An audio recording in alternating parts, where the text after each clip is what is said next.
आइए सुनते हैं मुंशी प्रेमचंद की कहानी मंत्र, मानसरोवर भाग 5 से। कहानी वाली सोनम की आवाज में।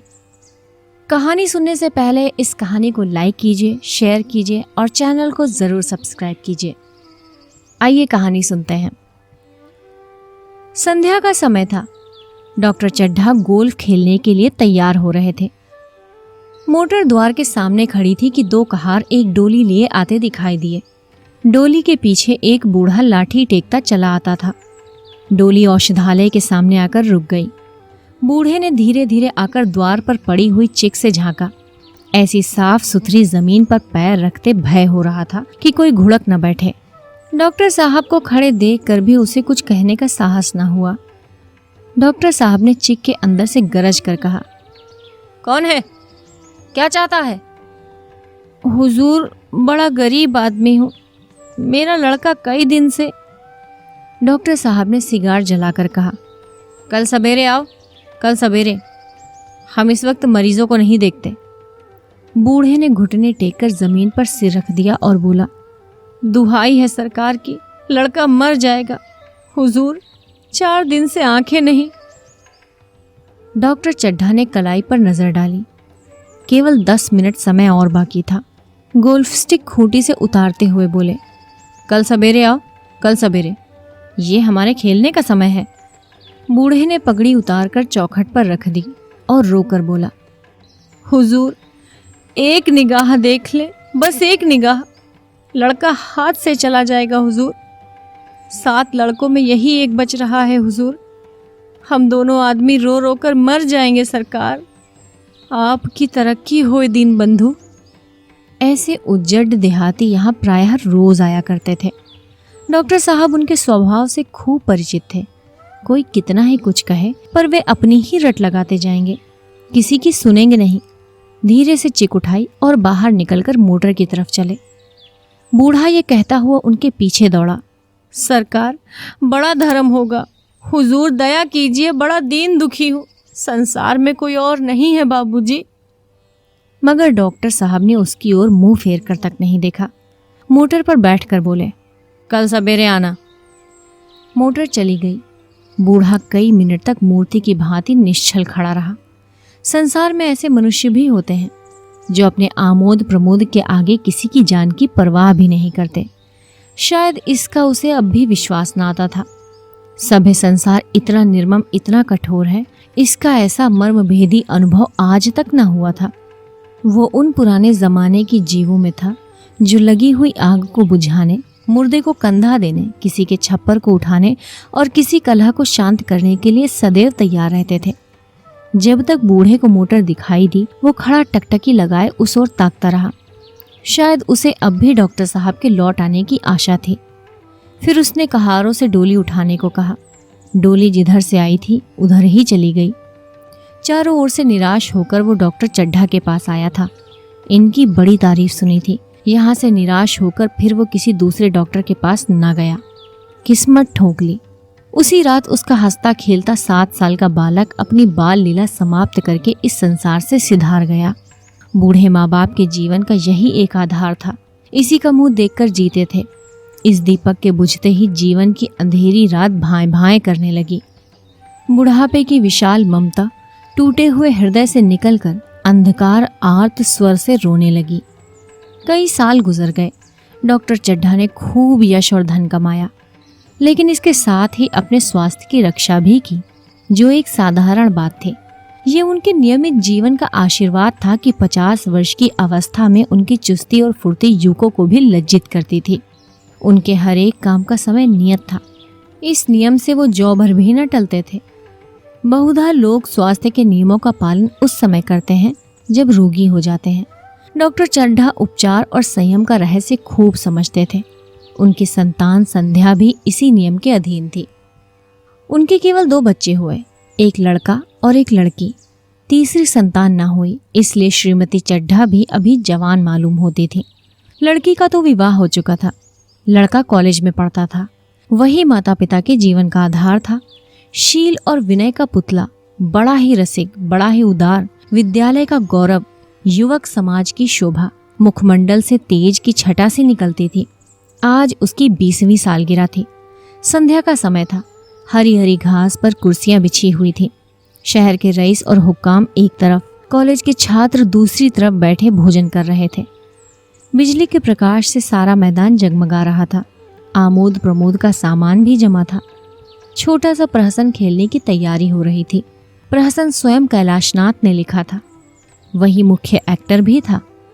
इस समय वो एक रेशमी कमीज पहने नंगे सिर नंगे पांव इधर से उधर मित्रों की आवभगत में लगा हुआ था। कोई पुकारता, कैलाश जरा इधर आना। कोई उधर से बुलाता, कैलाश क्या उधर ही रहोगे? सभी उसे छेड़ते थे, चुहल करते थे। बेचारे को जरा दम मारने का अवकाश न मिलता था। सहसा एक रमणी ने उसके पास आकर पूछा, क्यों कैलाश, तुम्हारे सांप कहाँ हैं? जरा मुझे दिखा दो। कैलाश ने उससे हाथ मिलाकर कहा, मृणालिनी इस वक्त क्षमा करो, कल दिखा दूंगा। मृणालिनी ने आग्रह किया, जी नहीं, तुम्हें दिखाना पड़ेगा, मैं आज नहीं मानने की, तुम रोज कलकल करते हो। मृणालिनी और कैलाश दोनों सहपाठी थे और एक दूसरे के प्रेम में पगे हुए। कैलाश को सांपों के पालने, खिलाने और नचाने का शौक था। तरह तरह के सांप पाल रखे थे। उसके स्वभाव और चरित्र की परीक्षा करता रहता था। थोड़े दिन हुए उसने विद्यालय में सांपों पर एक मार्के का व्याख्यान दिया था। सांपों को नचाकर भी दिखाया था। प्राणी शास्त्र के बड़े बड़े पंडित भी ये व्याख्यान सुनकर दंग रह गए थे। ये विद्या उसने एक बड़े सपेरे से सीखी थी। सांपों की जड़ी बूटियां जमा करने का उसे मरज था। इतना पता भर मिल जाए कि किसी व्यक्ति के पास कोई अच्छी जड़ी है, फिर उसे चैन न आता था, उसे लेकर ही छोड़ता था। यही व्यसन था। इस पर हजारों रुपए फूंक चुका था। मृणालिनी कई बार आ चुकी थी, पर कभी सांपों को देखने के लिए इतनी उत्सुक न हुई थी। कह नहीं सकते आज उसकी उत्सुकता सचमुच जाग गई थी या वो कैलाश पर अपने अधिकार का प्रदर्शन करना चाहती थी। पर उसका आग्रह बेमौके था। उस कोठरी में कितनी भीड़ लग जाएगी, भीड़ को देखकर सांप कितने चौंकेंगे और रात के समय उन्हें छेड़ा जाना कितना बुरा लगेगा। इन बातों का उसे जरा भी ध्यान न आया। कैलाश ने कहा, नहीं, कल जरूर दिखा दूंगा। इस वक्त अच्छी तरह दिखा भी तो ना सकूंगा, कमरे में तिल रखने को भी जगह ना मिलेगी। एक महाशय ने छेड़ कर कहा, दिखा क्यों नहीं देते? जरा सी बात के लिए इतना टाल मटोल कर रहे हो। मिस गोविंद, हरगिज मत मानना, देखे कैसे नहीं दिखाते हैं। दूसरे महाशय ने और रद्दा चढ़ाया, मिस गोविंद, आप इतनी सीधी और भोली हैं, तभी आप इतना मिजाज करते हैं। दूसरी सुंदरी होती तो इसी बात पर बिगड़ कर खड़ी होती। तीसरे साहब ने मजाक उड़ाया, अजी बोलना छोड़ देती, भला कोई बात है? इस पर आपका दावा है कि मृणालिनी के लिए जान हाजिर है। मृणालिनी ने देखा कि ये शोधे उसे रंग पर चढ़ा रहे हैं तो बोली, आप लोग मेरी वकालत न करें, मैं खुद अपनी वकालत कर लूंगी। मैं इस वक्त सांपों का तमाशा नहीं देखना चाहती, चलो छुट्टी हुई। इस पर मित्रों ने ठट्ठा लगाया। एक साहब बोले, देखना तो आप सब कुछ चाहें, पर दिखाए भी तो। कैलाश को मृणालिनी की झेपी हुई सूरत को देखकर मालूम हुआ कि इस वक्त उनका इनकार वास्तव में उसे बुरा लगा है। ज्यों ही प्रीति भोज समाप्त हुआ और गाना शुरू हुआ, उसने मृणालिनी और अन्य मित्रों को सांपों के दरबे के सामने ले जाकर महुअर बजाना शुरू किया। फिर एक एक खाना खोलकर एक एक सांप को निकालने लगा। क्या कमाल था! ऐसा जान पड़ता था कि वे कीड़े उसकी एक एक बात, उसके मन का एक एक भाव समझते हैं। किसी को उठा लिया, किसी को गर्दन में डाल लिया, किसी को हाथ में लपेट लिया। मृणालिनी बार बार मना करती कि इन्हें गर्दन में ना डालो, दूर से ही दिखा दो, बस जरा सा नचा दो। कैलाश की गर्दन में सांपों को लिपटते देखकर उसकी जान निकली जाती थी। पछता रही थी कि मैंने व्यर्थ ही इन्हें सांप दिखाने को कहा, मगर कैलाश एक भी ना सुनता था। प्रेमिका के सम्मुख अपने सर्पकला प्रदर्शन का ऐसा अवसर पाकर वो कब चूकता। एक मित्र ने टीका की, दांत तोड़ डाले होंगे। कैलाश हंसकर बोला, दांत तोड़ना मदारियों का काम है, किसी के दांत नहीं तोड़े गए हैं, कहिए तो दिखा दूं। कहकर उसने एक काले सांप को पकड़ लिया और बोला, मेरे पास इससे बड़ा और जहरीला सांप दूसरा नहीं है। अगर किसी को काट ले तो आदमी आनन फानन में मर जाए, लहर भी ना आए। इसके कांटे पर मंत्र नहीं, इसके दांत दिखा दो। मृणालिनी ने उसका हाथ पकड़कर कहा। नहीं नहीं कैलाश, ईश्वर के लिए इसे छोड़ दो, तुम्हारे पैरों पड़ती हूँ। इस पर एक दूसरे मित्र बोले, मुझे तो विश्वास नहीं आता, लेकिन तुम कहते हो तो मान लूंगा। कैलाश ने सांप की गर्दन पकड़कर कहा, नहीं साहब, आप आंखों से देखकर मानिए। दांत तोड़कर वश में किया तो क्या किया? सांप बड़ा समझदार होता है। अगर उसे विश्वास हो जाए कि इस आदमी से मुझे कोई हानि नहीं पहुंचेगी तो वो उसे हरगिज ना काटेगा। मृणालिनी ने जब देखा कि कैलाश पर इस वक्त भूत सवार है तो उसने ये तमाशा न करने के विचार से कहा, अच्छा भाई, अब यहाँ से चलो। देखा, गाना शुरू हो गया है, आज मैं भी कोई चीज सुनाऊंगी। ये कहते हुए उसने कैलाश का कंधा पकड़कर चलने का इशारा किया और कमरे से निकल गई। मगर कैलाश विरोधियों का शंका समाधान करके ही दम लेना चाहता था। उसने सांप की गर्दन पकड़कर जोर से दबाई, इतनी जोर से दबाई कि उसका मुंह लाल हो गया, देह की सारी नसें तन गईं। सांप ने अब तक उसके हाथों ऐसा व्यवहार न देखा था। उसकी समझ में न आता था कि ये मुझसे क्या चाहते हैं। उसे शायद भ्रम हुआ कि ये मुझे मार डालना चाहते हैं, अतः वो आत्मरक्षा के लिए तैयार हो गया। कैलाश ने उसकी गर्दन खूब दबाकर मुंह खोल दिया और उसके जहरीले दांत दिखाते हुए बोला, जिन सज्जनों को शक हो आकर देख ले। आया विश्वास या अब भी कुछ शक है? मित्रों ने आकर उसके दांत देखे और चकित हो गए। प्रत्यक्ष प्रमाण के सामने संदेह को स्थान कहाँ? मित्रों का शंका निवारण करके कैलाश ने सांप की गर्दन ढीली कर दी और उसे जमीन पर रखना चाहा, पर वो काला गेहुअन क्रोध से पागल हो रहा था। गर्दन नरम पड़ते ही उसने सिर उठाकर कैलाश की उंगली में जोर से काटा और वहां से भागा। कैलाश की उंगली से टप टप खून टपकने लगा। उसने जोर से उंगली दबा ली और अपने कमरे की तरफ दौड़ा। वहां मेज की दराज में एक जड़ी रखी हुई थी, जिसे पीस कर लगा देने से घातक विष भी रफू चक्कर हो जाता है। मित्रों में हलचल पड़ गई। बाहर महफिल में भी खबर हुई। डॉक्टर साहब घबरा कर दौड़े। फौरन उंगली की जड़ कसकर बांधी गई और जड़ी पीसने के लिए दी गई। डॉक्टर साहब जड़ी के कायल ना थे। वो उंगली का डसा भाग नश्तर से काट देना चाहते थे, मगर कैलाश को जड़ी पर पूर्ण विश्वास था। मृणालिनी पियानो पर बैठी हुई थी। ये खबर सुनते ही दौड़ी और कैलाश की उंगली से टपकते हुए खून को रुमाल से पोंछने लगी। जड़ी पीसी जाने लगी, पर उसी 1 मिनट में कैलाश की आंखें झपकने लगी। होठों पर पीलापन दौड़ने लगा, यहाँ तक कि वो खड़ा न रह सका। फर्श पर बैठ गया। सारे मेहमान कमरे में जमा हो गए। कोई कुछ कहता था, कोई कुछ। इतने में जड़ी पीस कर आ गई। मृणालिनी ने उंगली पर लेप किया। 1 मिनट और बीता। कैलाश की आंखें बंद हो गई। वो लेट गया और हाथों से पंखा झलने का इशारा किया। माँ ने दौड़कर उसका सिर गोद में रख लिया और बिजली का टेबल फैन लगा दिया। डॉक्टर साहब ने झुककर पूछा, कैलाश, कैसी तबीयत है?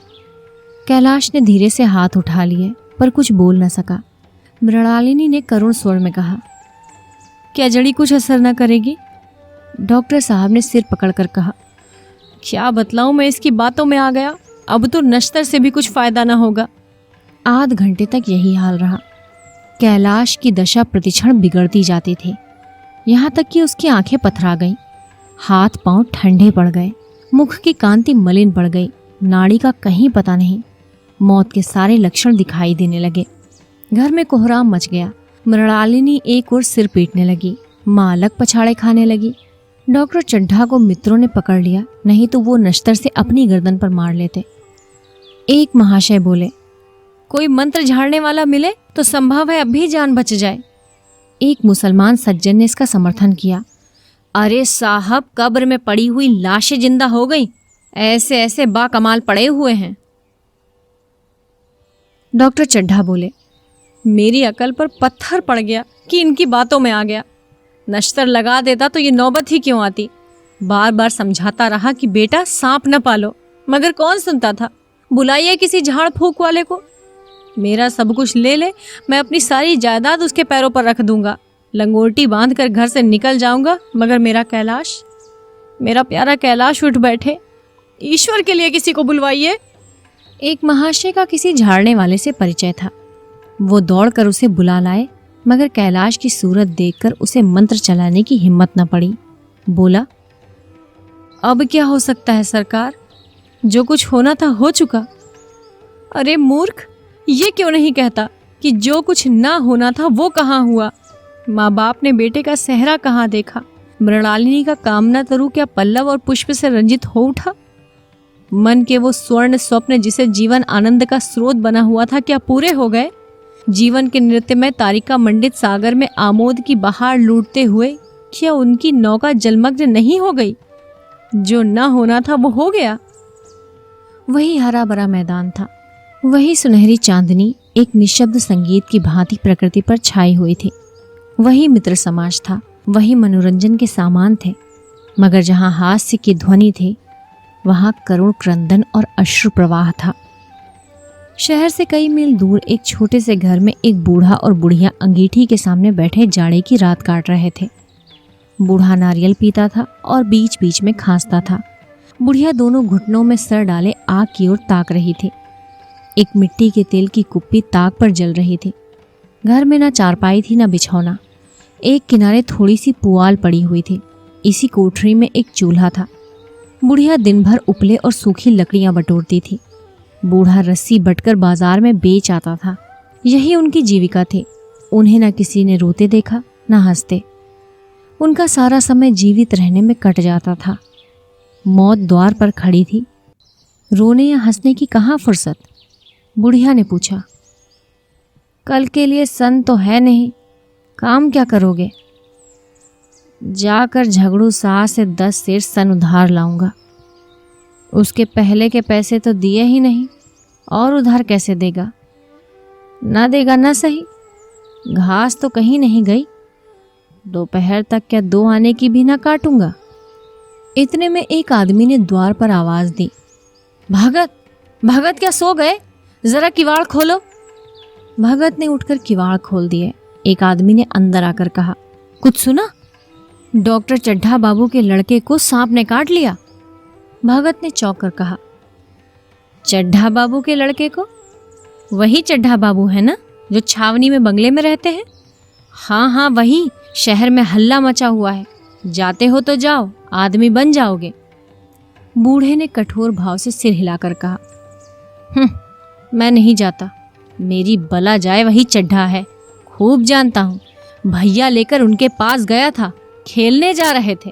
पैरों पर गिर पड़ा कि एक नजर देख लीजिए, मगर सीधे मुंह बात तक नहीं की। भगवान बैठे सुन रहे थे। अब जान पड़ेगा कि बेटे का गम कैसा होता है। कई लड़के हैं? नहीं जी, यही तो एक लड़का था। सुना है सबने जवाब दे दिया है। भगवान बड़ा कारसाज है। उस बखत मेरी आंखों से आंसू निकल पड़े थे, पर उन्हें तनिक भी दया ना आई थी। मैं तो उनके द्वार पर होता तो भी बात ना पूछता। तो न जाओगे? हमने जो सुना था सो कह दिया। अच्छा किया, अच्छा किया।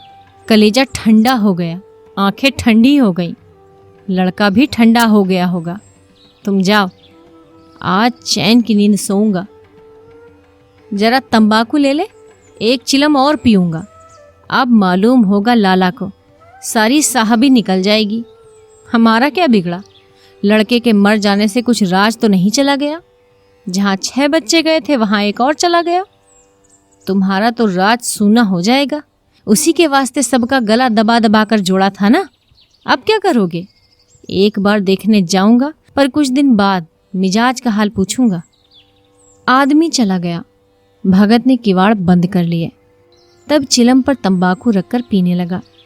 बुढ़िया ने कहा, इतनी रात गए जाड़े पाले में कौन जाएगा? अरे दोपहर होती तो भी मैं ना जाता। सवारी दरवाजे पर लेने आती तो भी ना जाता। भूल नहीं गया हूँ। पन्ना की सूरत आंखों में फिर रही है। इस निर्दयी ने उसे एक नज़र तक नहीं देखा। क्या मैं न जानता था कि वो ना बचेगा? खूब जानता था। चड्ढा भगवान नहीं थे कि उनके एक निगाह देख लेने से अमृत बरस जाता। खाली मन की दौड़ थी। अब किसी दिन जाऊंगा और कहूंगा, क्यों साहब, कहिए क्या रंग है? दुनिया बुरा कहेगी, कोई परवाह नहीं। छोटे आदमियों में तो सब ऐब हैं, बड़ों में कोई ऐब नहीं होता, देवता होते हैं। भगत के लिए ये जीवन में पहला अवसर था कि ऐसा समाचार पाकर वो बैठा रह गया हो। 80 वर्ष के जीवन में ऐसा कभी ना हुआ था कि सांप की खबर पाकर वो दौड़ न गया हो। माघ पूस की अंधेरी रात, चैत बैसाख की धूप और लू, सावन भादों की चढ़ी हुई नदी और नाले, किसी की उसने परवाह न की। वो तुरंत घर से निकल पड़ता था, निस्वार्थ निष्काम। लेन देन का विचार कभी दिल में नहीं आया। ये कोई काम ही न था। जान का मूल्य कौन दे सकता है? ये एक पुण्य काम था। सैकड़ों निराशों को उसके मंत्रों ने जीवन दे दिया था, पर अब वो घर से कदम नहीं निकाल सका। ये खबर सुनकर सोने जा रहा है। बुढ़िया ने कहा, तमाकू अंगीठी के पास रखी हुई है, उसके भी आज 2.5 पैसे हो गए, देती ही ना थी। बुढ़िया ये कहकर लेटी। बूढ़े ने कुप्पी बुझाई, कुछ देर खड़ा रहा, फिर बैठ गया। अंत को लेट गया, पर यह खबर उसके हृदय पर बोझे की भांति रखी हुई थी। उसे मालूम हो रहा था उसकी कोई चीज खो गई है, जैसे सारे कपड़े गीले हो गए हैं, या पैरों में कीचड़ लगा हुआ है, जैसे कोई उसके मन में बैठा हुआ उसे घर से निकालने के लिए कुरेद रहा है। बुढ़िया जरा देर में खर्राटे लेने लगी। बूढ़े बातें करते करते सो जाते हैं और जरा सा खट होते ही जाग जाते हैं। जब भगत उठा, अपनी लकड़ी उठा ली और धीरे से किवाड़ खोले, बुढ़िया ने पूछा, कहाँ जाते हो? कहीं नहीं, देखता था कि कितनी रात है। अभी बहुत रात है, सो जाओ। नींद नहीं आती। नींद काहे आवेगी? मन तो चड्ढा के घर पर लगा हुआ है। चड्ढा ने मेरे साथ कौन सी नेकी कर दी है जो वहां जाऊं? वो आकर पैरों पड़े तो भी ना जाऊं। उठे तो तुम इसी इरादे से थे। नहीं री, ऐसा पागल नहीं हूं कि जो मुझे कांटे बोए उसी के लिए फूल बोता फिरूं। बुढ़िया फिर सो गई। भगत ने किवाड़ लगा दिए और फिर आकर बैठा, पर उसके मन की कुछ ऐसी दशा थी जो बाजे की आवाज कान में पड़ते ही उपदेश सुनने वालों की होती है। आंखें चाहे उपदेशक की हों, पर कान बाजे की ओर होते हैं। दिल में भी भोंपों की ध्वनि गूंजती रहती है। शर्म के मारे जगह से नहीं उठता। निर्दयी प्रतिघात का भाव भगत के लिए उपदेशक था, पर हृदय उस अभागे युवक की ओर था जो इस समय मर रहा था, जिसके लिए एक एक पल का विलंब घातक था।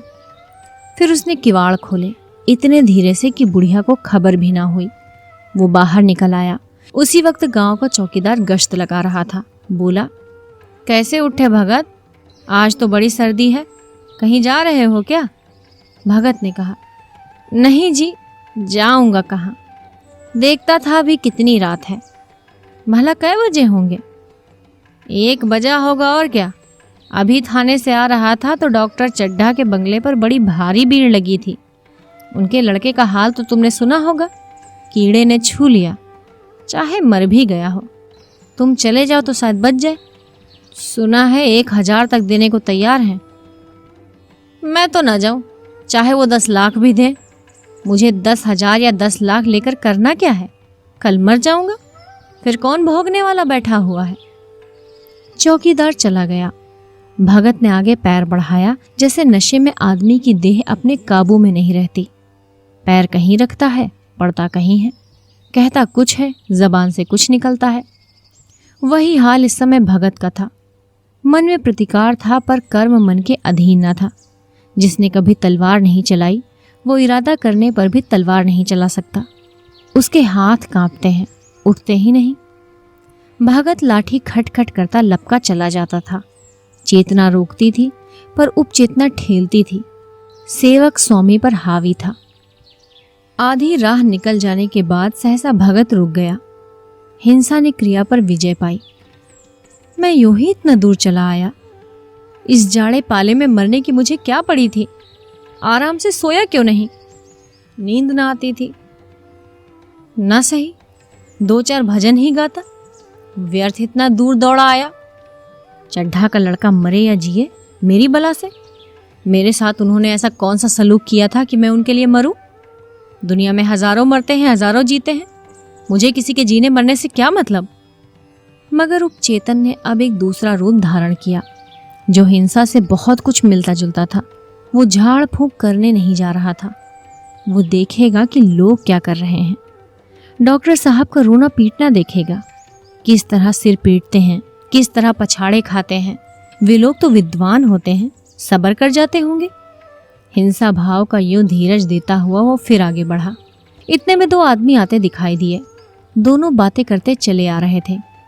चड्ढा बाबू का घर उजड़ गया, वही तो एक लड़का था। भगत के कान में ये आवाज पड़ी। उसकी चाल और भी तेज हो गई। थकान के मारे पांव न उठते थे। शिरोभाग इतना बढ़ा जाता था मानो अब मुंह के बल गिर पड़ेगा। इस तरह वो कोई 10 मिनट चला होगा कि डॉक्टर साहब का बंगला नजर आया। बिजली की बत्तियां जल रही थी मगर सन्नाटा छाया हुआ था। रोने पीटने की आवाज भी ना आती थी। भगत का कलेजा धक धक करने लगा। कहीं मुझे बहुत देर तो नहीं हो गई। वो दौड़ने लगा। अपनी उम्र में वो कभी इतना तेज ना दौड़ा था। बस यही मालूम होता था मानो उसके पीछे मौत दौड़ी आ रही है। 2 बज गए थे। मेहमान विदा हो गए थे। रोने वालों में केवल आकाश के तारे रह गए थे और सभी रो रो कर थक गए थे। बड़ी उत्सुकता के साथ लोग रह रहकर आकाश की ओर देखते थे कि किसी तरह सुबह हो और लाश गंगा की गोद में दी जाए। सहसा भगत ने द्वार पर पहुंचकर आवाज दी। डॉक्टर साहब समझे कोई मरीज आया होगा। किसी और दिन उन्होंने उस आदमी को दुत्कार दिया होता, मगर आज बाहर निकल आए। देखा एक बूढ़ा आदमी खड़ा है, कमर झुकी है, पोपला मुंह, भौहें तक सफेद हो गई थी। लकड़ी के सहारे कांप रहा था। बड़ी नम्रता से बोले, क्या है भाई, आज तो हमारे ऊपर ऐसी मुसीबत पड़ गई है कि कुछ कहते नहीं बनता। फिर कभी आना। इधर 1 महीना तक तो शायद मैं किसी मरीज को ना देखूंगा। भगत ने कहा, सुन चुका हूँ बाबूजी, इसीलिए आया हूँ। भैया कहाँ है, जरा मुझे दिखा दीजिए। भगवान बड़ा कारसाज है, मुर्दे को भी जिला सकता है। कौन जाने अब भी उसे दया आ जाए। चड्ढा ने व्यथित स्वर से कहा, चलो देख लो, मगर 3-4 घंटे हो गए। जो कुछ होना था हो चुका। बहुतेरे झाड़ने फूकने वाले देख देख कर चले गए। डॉक्टर साहब को आशा तो क्या होती, हाँ बूढ़े पर दया आ गई थी। अंदर ले गए। भगत ने लाश को 1 मिनट तक देखा, तब मुस्कुरा कर बोले, अभी कुछ नहीं बिगड़ा है बाबूजी। ये नारायण चाहेंगे तो आध घंटे में भैया उठ बैठेंगे। आप नाहक दिल छोटा कर रहे हैं। जरा कहारों से कहिए पानी तो भरें। कहारों ने पानी भर भर कर कैलाश को नहलाना शुरू किया। पाइप बंद हो गया था। कहारों की संख्या अधिक न थी, इसलिए मेहमानों ने अहाते के बाहर के कुएं से पानी भर भर कर कहारों को दिया। मृणालिनी कलसा लिए पानी ला रही थी। बूढ़ा भगत खड़ा मुस्कुरा मुस्कुरा कर मंत्र पढ़ रहा था, मानो विजय उसके सामने खड़ी है। जब एक बार मंत्र समाप्त हो जाता, वो एक जड़ी कैलाश के सिर पर डाले गए और ना जाने कितनी बार भगत ने मंत्र फूंका। आखिर जब उषा ने अपनी लाल लाल आंखें खोली तो कैलाश की भी लाल लाल आंखें खुल गईं। एक क्षण में उसने अंगड़ाई ली और पानी पीने को मांगा। डॉक्टर चड्ढा ने दौड़कर नारायणी को गले लगा लिया। नारायणी दौड़कर भगत के पैरों पर गिर पड़ी और मृणालिनी कैलाश के सामने आंखों में आंसू भरे पूछने लगी, अब कैसी तबीयत है? एक क्षण में चारों तरफ खबर फैल गई। मित्रगण मुबारकबाद देने लगे। डॉक्टर साहब बड़े श्रद्धा भाव से हर एक के सामने भगत का यश गाते फिरते थे। सभी लोग भगत के दर्शनों के लिए उत्सुक हो उठे, मगर अंदर जाकर देखा तो भगत का कहीं पता न था। नौकरों ने कहा, अभी तो यहीं बैठे चिलम पी रहे थे, हम लोग तमाकू देने लगे तो नहीं ली, अपने पास से तमाकू निकाल कर भरी।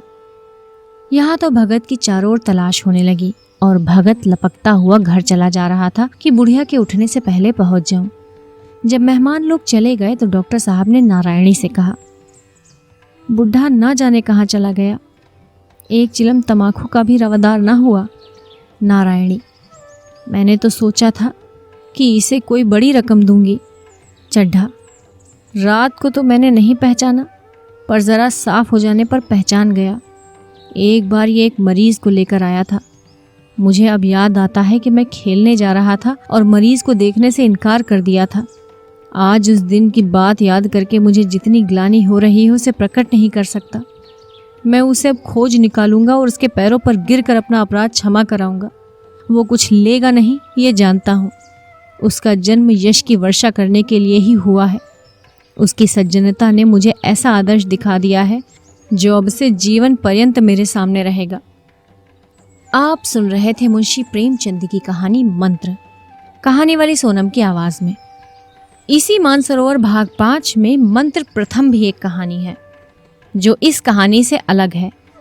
इसी मानसरोवर भाग 5 से ये मंत्र कहानी जो डॉक्टर चड्ढा वाली कहानी है वो भी है। दोनों कहानी सुनकर मुझे बताइए कि आपको दोनों कहानियाँ कैसी लगी। अगर आपको ये कहानी पसंद आई है तो इसे लाइक कीजिए, अपने मित्रों के साथ शेयर कीजिए और इस चैनल को ज़रूर सब्सक्राइब कीजिए। धन्यवाद।